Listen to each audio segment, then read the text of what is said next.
YouTube. How are we doing today, my friends? As always, this is your dude. This is your guy. This is your big bro Sig. And we are playing Rift in Time, Life in the End. And currently we're online with the Keelans, wife and original. They're out looking for a new place to call their home, so I'm guessing they're probably going to be doing some recording pretty soon as well. Our episode 0, we kind of said we were going to talk a little bit about Gendustry. And so that's what we're going to do. Gendustry have to do with the bees, which we loved so much from Forestry and some of our other series that we had played a couple years back. Agrarian Skies is where we first were introduced to Gendustry, and in essence what it does is it makes the whole breeding process super easy. So before we get into any of the fun stuff, we kind of need to know the bee basics, right? We're going to take a bee, maybe not one that's crazy. We'll take like this bee, because this is one of the bees that you kind of start with.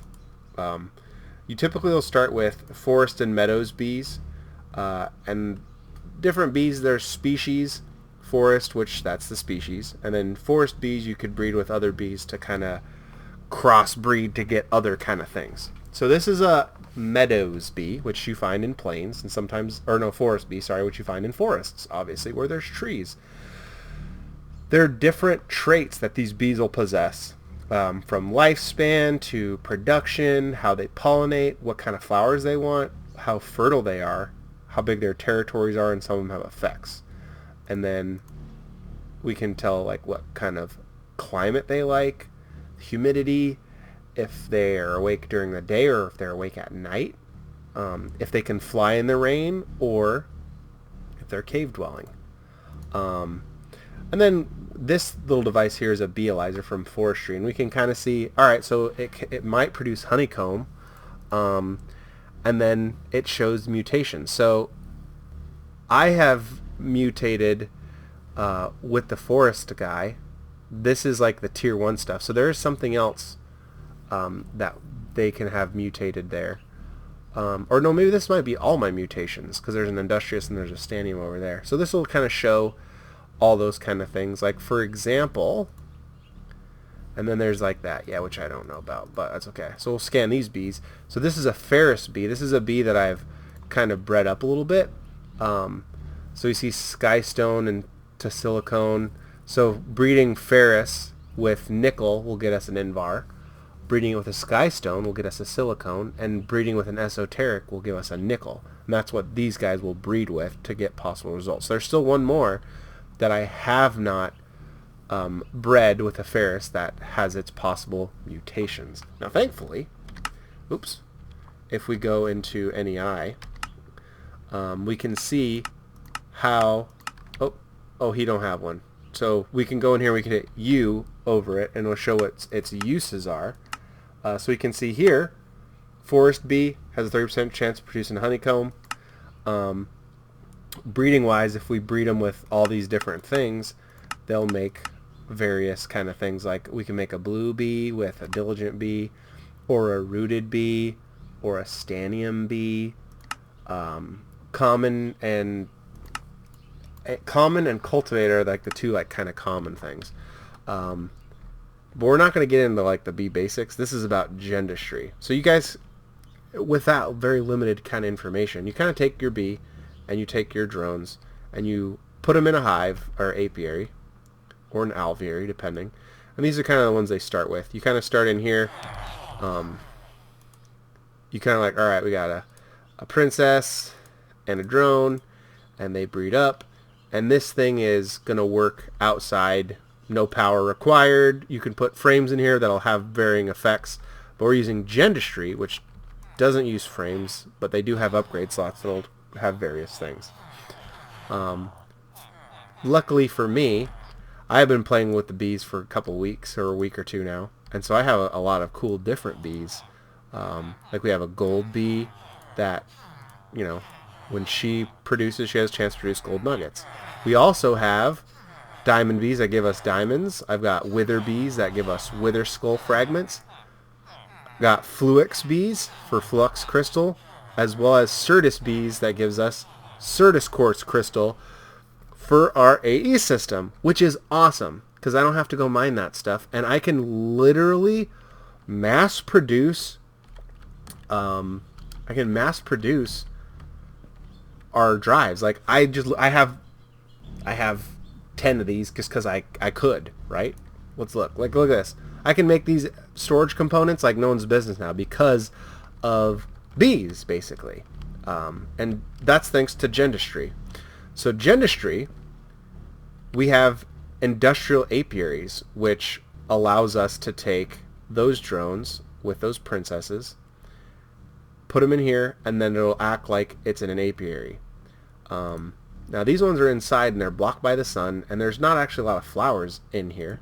Oh no, not the Spriggan. No. Spriggans are pretty terrible. They're from Lichenites. So we take those bees and they go in here and they do their same kind of production as these guys out here are. And I've got wings now. I've fought some withers and I got wings since last episode, so I don't have to use jetpacks.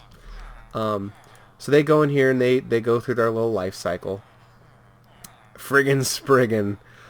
They go through their life cycle and produce their stuff, and then yada yada yada. So if we wanted to try and get mutations, which is the reason that you do these bees, is you're like, well, you want something from it. Like, what is it that we want? So currently I'm working on getting a platinum bee, which if we go to platinum, plat, I don't know how to spell platinum. Plat. Bye, wife of Keelan.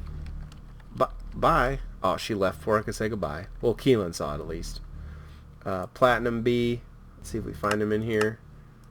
There he is. So platinum bee is a nickel and an invar, which I just so happen to have an invar right there. And I'm pretty sure I thought I had a nickel. Give you a nickel for a pickle. Let's see if I have a nickel bee. I know I just did. Nickel? That's not even how you spell it, apparently, because it's not showing up here. How do you spell? Oh, E-L. There we go. Oh, is that a nickel bee? What? They look exactly the same. Good night, Q. Good night, Q. They look exactly the same. That's hilarious. They're like the same color. So it's like, wait, what? I can't even tell the difference, to tell you the truth. There's probably like a slight color variation.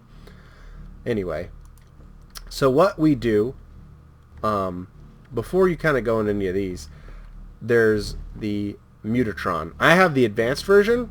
The advanced version lets me take these two guys, and I just get to pick what mutation I want.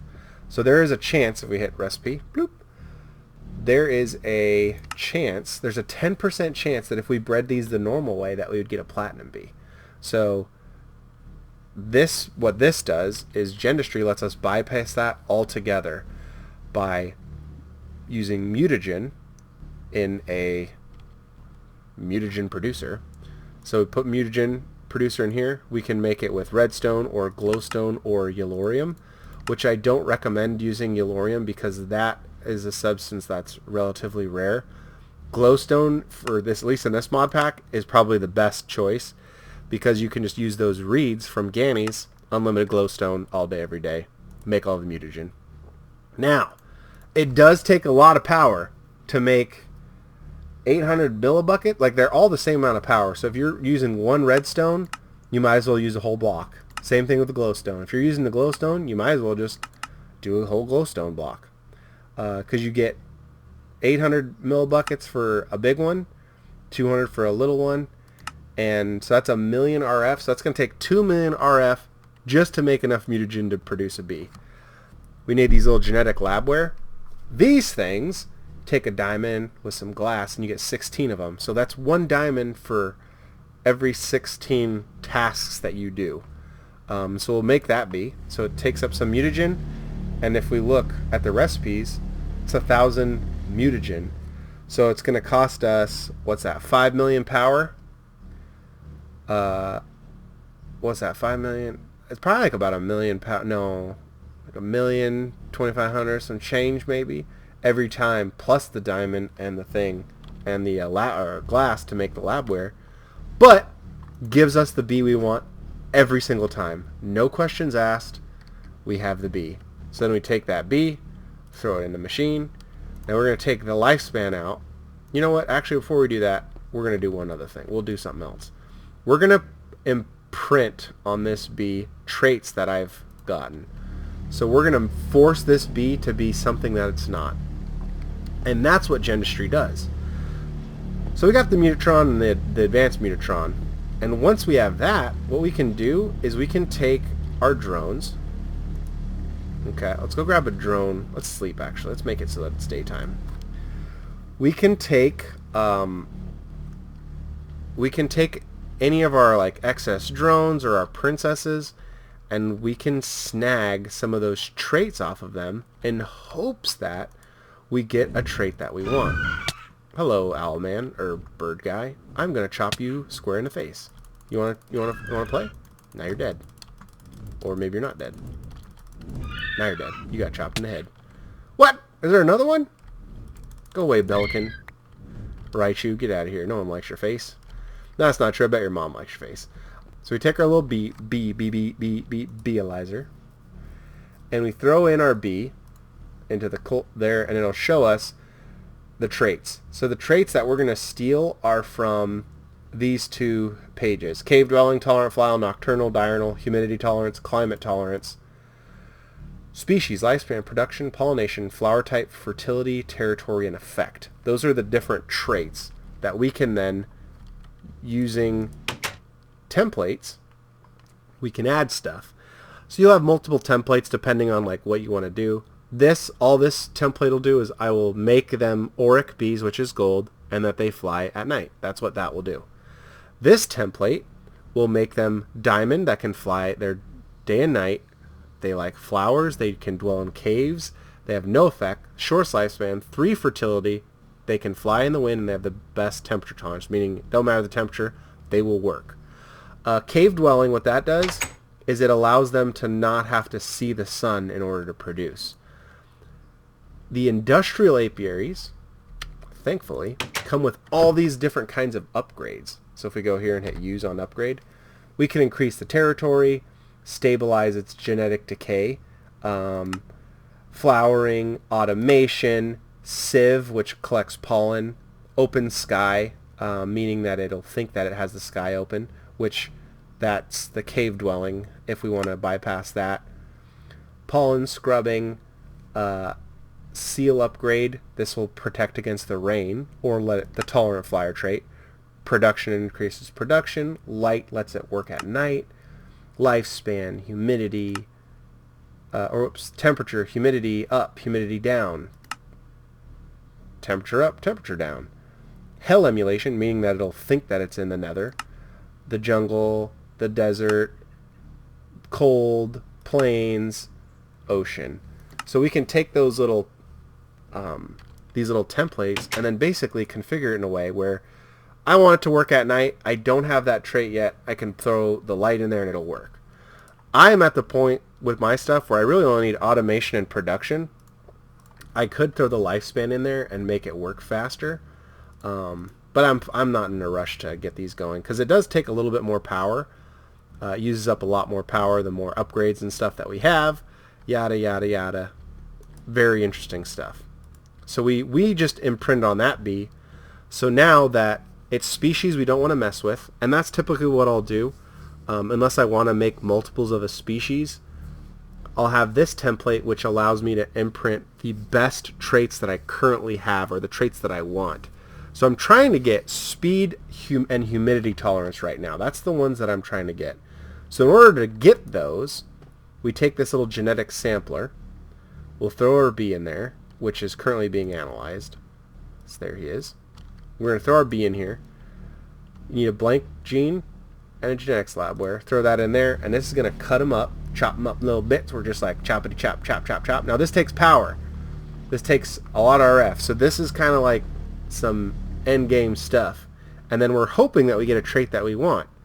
Territory average, not what we're looking for. We're looking for a different trait, which is okay. I mean, we're not going to get the ones we want every time.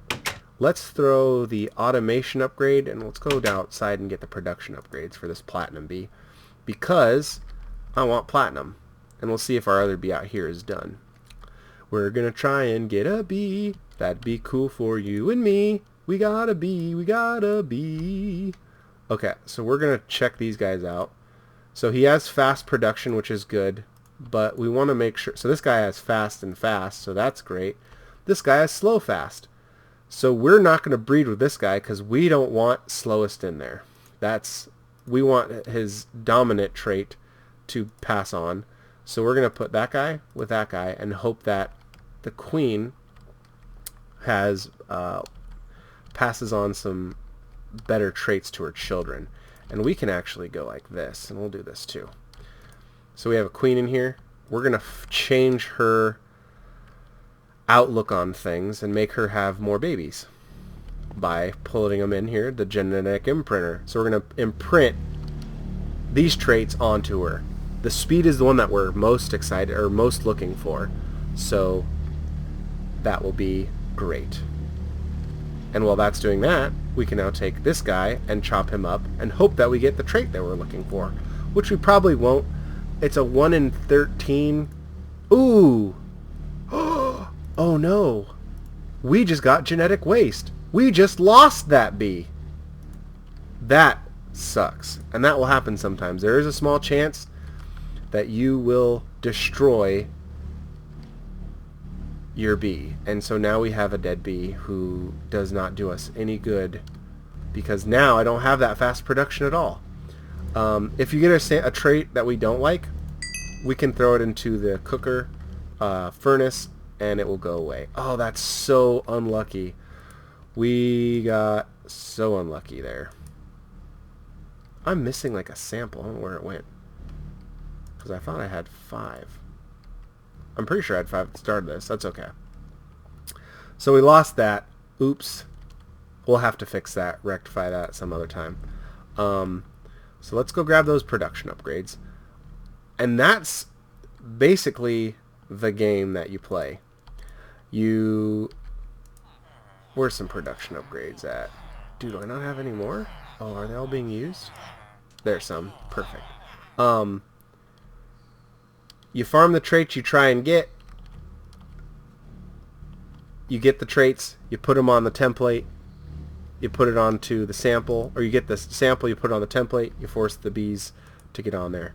The genetic transposer, let's go through all the machines. Let's just do that, because that might be a little more helpful. Alright, so genetic sampler, this will take traits off of the bee using a blank gene and a genetics lab bar, and that'll give us a gene sample that we can apply to a blank template, like if we want to copy it, or if we wanted to copy a template, we could do that too with labware. With the template, we can graft those traits onto the bees. The Mutagen Producer just makes mutagen. The Advanced Mutatron lets us force our transformation, and it won't let you put something in here that will not mix, which is kind of nice. So you're like, oh, whoops, you can't mess up, basically, because I'll tell you what's here. The other 2 machines, or 3 machines, sorry, are the DNA Extractor, the Protein Liquefier, and the Genetic Replicator. Once we have a complete template, we can just clone that bee as many times as we have genetic material for. The DNA of the bees and the protein. So the genetic stuff that we can use in here, you can use bees, every bee known to man, saplings, and I believe you can use larvae from butterflies. The meat protein liquefier, any kind of meat. Flesh. Whoa, you get whoa! Did you see how much meat you get from a block of flesh? That's the way to go, because that stuff has no use whatsoever. But food you could eat. Well, that's good to know. Well, we don't got any supply of protein, that's for sure. So let's see if we can't find, if I have any other cultivated bees. I don't think I do. Oh, here's a cultivated. Let's see what he is. Well, he does have fast on his inactive, so that's helpful. I don't think I have any bees in here either, do I? No, I don't. That's okay. We can take, we'll do it right now together. Us and you and me. We'll take a Meadows Princess and a common drone. And we will force a mutation and hopefully not fail super hard. Okay, so we want to cultivate princess. That's what we want, because we want to try and get that fast trait back. Okay, so then we'll check its stats. Production, fast, fast, excellent. So now we're going to try again into our labware. We're going to see if we can make it have 3 offspring. That's the one that we want, because then we get 2 offspring that we can then mulch. Now the other little thing I should probably mention is ignoble and pristine. Ignoble means that eventually it will die. It has a chance to. Pristine, as long as we don't mulch it in here and make genetic waste, that will last indefinitely, forever and ever and ever. So we'll come outside. So now this bee, he's going to be able to work at night, cooking up baby bees. And you know what, we're just going to do this for heck of it. Why not? These two, they can't produce any kind of weird offspring or anything like that, but we'll see if we can, just for funsies. Just for funsies, guys. Just for funsies. Thank you guys for watching. I hope that you learned a little something about advanced genetics. There's not much to it. It's very resource intensive, but the payoff is huge. Super huge. You want to see how huge the payoff is? Come into the bank vault. I got a double security door. That's how baller we are. Look at this. How many diamonds do you think I have? Guess. Did you guess 1,218? Because if you did, you're right. 1,218 diamonds. Do I need that many diamonds? I don't think so, but I got that many diamonds. And that's with anything. Anything that we can make within this, these bees. Like, let's look how much platinum we got so far. 3 platinum nuggets. I didn't even put the upgrade in there. Boom. 3 shiny nuggets. You know how hard it is to find platinum? Pretty hard, actually. We haven't found very much. But what can we use that shiny nugget for? Platinum dust for apple milk tea. I can make platinum weapons. I can make enderium, which is why I want the platinum in the first place. We want the enderium. That's what we want. We want the enderium. Which we can make some really cool tools with Tinker Construct, because enderium is overpowered in this mod pack. Thank you guys so much for watching again. I hope you enjoyed. I hope you learned something about advanced genetics. Next episode, we are going to focus on rigging up a mob spawner to our Evilcraft bloody stuff, because I want to start mass producing some Evilcraft stuff, which I'm going to need some help with from the people on the server. I would like a zombie spawner, preferably, and I cannot find one. So we might do some little bit exploring because no one's on the server right now, so we might go looking right now for a zombie spawner. Thank you guys for watching, and don't forget, until next time, until the next episode of whatever we're playing here on the YouTube, don't forget to keep on Minecrafting a Minecraft.